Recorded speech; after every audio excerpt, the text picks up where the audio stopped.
শবে মেরাজে কোনো রোজা বা আমল আছে কিনা দয়া করে কোরআন হাদিস থেকে আমাদেরকে বলবেন। দেখেন, শবে মেরাজ নবী করিম সাল্লাল্লাহু আলাইহি সাল্লামের যে রাত্রে মেরাজ হয়েছিল সেটা হলো শবে মেরাজ।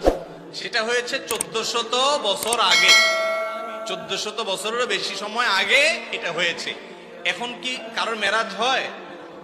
তাহলে মেরাজ তো একবার হয়েছে নবী করিম সাল্লাল্লাহু আলাইহি সাল্লাম, এটা কি প্রতি বছর করে ঘুরে ঘুরে আসে? মেরাজ তো প্রতি বছর আসে না। হ্যাঁ, যেই রাতে তার মেরাজ হয়েছে প্রতি বছর ওই রাত ওই তারিখটা যদি ঘুরে আসে ওটাকে মেরাজ বার্ষিকই বলা যেতে পারে।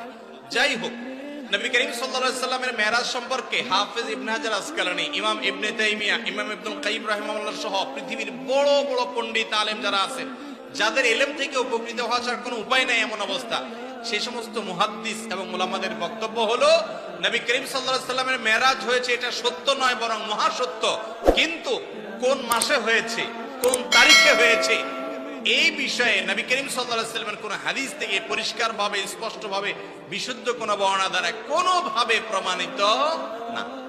আমরা যারা 27 তারিখকে, রজবের 27 তারিখকে শবে মেরাজ উদযাপন করি, আমাদের এই উদযাপনের কোনো ভিত্তি নাই।